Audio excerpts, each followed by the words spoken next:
जय माता दी। आप सभी को तीसरे दिन नवरात्रि की हार्दिक शुभकामनाएं। माँ चंद्रघंटा आप सभी की सदा रक्षा करे, आप सभी की मनोकामनाएं पूर्ण करे। आज की वीडियो में आप सुनेंगे माँ चंद्रघंटा की कथा, साथ ही आप जानेंगे माँ चंद्रघंटा की पूजा विधि के बारे में, माँ का प्रिय रंग, प्रिय भोग और विशेष पूजन। अगर आप चैनल पर नए हैं तो नवरात्रि से जुड़ी कथाएं सुनना पसंद करते हैं तो नवरात्रि के तीसरे दिन माँ दुर्गा के तीसरे स्वरूप माँ चंद्रघंटा की पूजा की जाती है। माँ के मस्तक पर घंटे के आकार का अर्धचंद्र होने के कारण ही इनका नाम चंद्रघंटा पड़ा। चंद्रघंटा माँ अपने घंटे की डंकार से सभी शत्रुओं का नाश करती है। मान्यता है कि इनके घंटे की डंकार से ही राक्षसगण और असुर थर थर कांपने लगते हैं। इसलिए माँ चंद्रघंटा की पूजा करने से भक्तों को साहस और निडरता का आशीर्वाद प्राप्त होता है। माँ चंद्रघंटा की 10 भुजाएं और 3 नेत्र हैं। माँ अपने 8 भुजाओं में बाण जैसे दिव्य अस्त्र शस्त्र धारण करती हैं और ये अपने दोनों हाथों से अपने भक्तों को आशीर्वाद भी देती हैं। शेर की सवारी करती हैं। इनका संपूर्ण शरीर दिव्य आभाएं हैं। माँ चंद्र घंटा की पूजा करने से भक्तों का हर प्रकार से कल्याण होता है। माँ का प्रिय रंग सुनहरा और पीला है, इसलिए माँ की पूजा में इन वस्त्रों का ध्यान देना चाहिए। और आप माँ को अर्पित करते समय आज के दिन माँ को लाल फूल भी माँ को अर्पित कर सकते हैं। वैसे भी देवी माँ को लाल रंग अत्यंत प्रिय होता है, चाहे वो माँ दुर्गा की कोई भी स्वरूप का पूजा की बात हो। माँ दुर्गा के चंद्रघंटा के स्वरूप को आज के दिन केवड़े का जल अर्पित करना चाहिए और हो सके तो केवड़े के जल से स्नान कराएं और केवड़े के जल के छींटे देने चाहिए। आज के दिन माँ को कच्चा दूध गाय का अर्पित किया जाता है। दूध से बनी मिठाइयों का भोग और कोई भी मौसमी जो कि पीले रंग के फल हो तो ज़्यादा शुभ रहेगा और अर्पित कीजिए। इस प्रकार माँ चंद्रघंटा की पूजा करने से पहले जिन लोगों ने भी नवरात्रि व्रत का उपवास रखा है उन्हें सुबह स्नान करके हाथ में जल या पुष्प लेकर व्रत करने का संकल्प लेना चाहिए। इसके बाद सूर्य देवता को जल अर्पित करना चाहिए। अपने पितरों के नाम से भी जल अर्पित करना चाहिए। फिर साफ स्वच्छ आप पीले वस्त्र धारण कर सके या भूरे रंग के वस्त्र धारण कर सकते हैं तो और भी अच्छी बात है। नहीं है तो माँ की पूजा करते समय काले रंग को छोड़कर किसी भी प्रकार के वस्त्र पहन सकते हैं। पूजा करने से पहले आपको अपने मंदिर से गंगा जल का छिड़काव करना चाहिए, जैसे कि आप हर दिन करते हैं, क्योंकि माँ श्रद्धा और भक्ति भाव देखती हैं। वो ये नहीं देखती कि आपने उनकी पूजा में कितनी महंगी सामग्री अर्पित की है। चाहे भक्ति हो या ना हो, पूजन सामग्री यदि आपने अर्पित की हो तो फिर उसका भी कोई उद्देश्य नहीं रह जाता है, उसका भी कोई प्रयोग नहीं रहता है। इसलिए आपकी मन की श्रद्धा भक्ति भाव पुष्पों के रूप में भी यदि आप माँ के चरणों में यदि आप अर्पित करते हैं तो उसका फल आपको जरूर प्राप्त होगा। साथ में ही धूप दीप जलाकर माँ को श्रृंगार की सामग्री अर्पित करें। माँ को सिंदूर लगाएं और माँ के चरणों में लाल पुष्प अर्पित करें। कमल का फूल या गुलाब का फूल भी आप माँ को अर्पित कर सकते हैं। यदि आपने अखंड ज्योत जलाई है तो अखंड ज्योत का भी आप पूजन करें।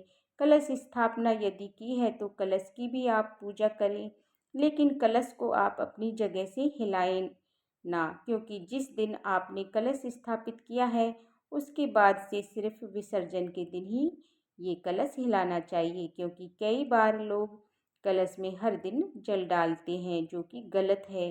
क्योंकि एक बार आपने उसमें देवी देवताओं को स्थापित कर दिया तो बार बार उनके स्थान से उन्हें हिलाया नहीं जाता और उन्हें हटाया भी नहीं जाता। ऐसा करने से दोष लगता है। इसके बाद आप हाथ जोड़कर माँ का ध्यान करें, माँ से क्षमा याचना करें, ताकि इससे पहले के व्रतों में यदि जाने अनजाने में आपसे यदि कोई भी गलती हुई हो, कोई भी ऐसा काम हुआ हो जो नहीं होने चाहिए, तो उसके लिए देवी माँ आपको क्षमा कर सके। फिर दुर्गा सप्तशती का पाठ करें और उनकी कथा पढ़ें और सुनें। तो आज की इस वीडियो में मैं आपको दुर्गा चालीसा का पाठ करें, दुर्गा के पूजन मंत्रों का जाप करें, जो भी अभी आपको पता चलेंगे। साथ ही उनको भोग लगाएं। भोग में आपको बता चुकी हूँ, भोग में अंत में आरती करके क्षमा याचना करनी चाहिए। माँ की आरती करते समय यदि आप कपूर जलाकर आरती करते हैं तो उ- उससे घर में शुद्धता भी आती है और घर की नकारात्मक ऊर्जा भी दूर होती है। वैसे भी जिस घर में हर दिन सुबह 4 लौंग और कपूर जलाया जाता है, उस घर को किसी की भी नज़र नहीं लगती है। उस घर में सदा बरकत बनी रहती है। माँ दुर्गा के साथ साथ माँ लक्ष्मी जी का भी आशीर्वाद बना रहता है। तो आप सुबह पूजा करें तो माँ चंद्रघंटा की पूरे विधि विधान से पूजा करनी चाहिए। अब सुनिए माँ चंद्रघंटा की पौराणिक कथा। पौराणिक कथाओं के अनुसार देवताओं और असुरों के बीच में लंबे समय तक युद्ध चला। असुरों का स्वामी महिषासुर था और देवताओं के इंद्र महिषासुर ने देवताओं पर विजय प्राप्त कर देवराज इंद्र का सिंहासन हासिल कर लिया और स्वर्गलोक पर राज करने लगा, जिसे देखकर सभी देवता गण परेशान हो गए और इस समस्या से निकलने का उपाय जानने के लिए इंद्रदेव ब्रह्मा और विष्णु महेश के पास गए। देवताओं ने बताया कि महिषासुर ने देवराज इंद्र, चंद्र, सूर्य, वायु और अन्य देवी देवताओं के सभी अधिकार छीन लिए हैं और बंधक बनाकर स्वयं स्वर्गलोक का राजा बन गया है। देवताओं ने बताया कि महिषासुर के अत्याचार के कारण अब देवता पृथ्वी पर विचरण कर रहे हैं और स्वर्ग में उनके लिए कोई स्थान नहीं है। ये सुनकर त्रिदेव अर्थात ब्रह्मा, विष्णु और महेश भगवान शंकर को अत्यधिक क्रोध आया। क्रोध के कारण तीनों के मुख में ऊर्जा उत्पन्न हुई। देवगणों के शरीर से भी निकली हुई ऊर्जा उस ऊर्जा में जाकर मिल गई और यह दसों दिशाओं में व्याप्त होने लगी। तभी वहां पर एक देवी का अवतरण हुआ। भगवान शंकर ने देवी को त्रिशूल और भगवान विष्णु ने चक्र प्रदान किया। इसी प्रकार अन्य देवी देवताओं ने माता के हाथों में अस्त्र शस्त्र सजा दिए।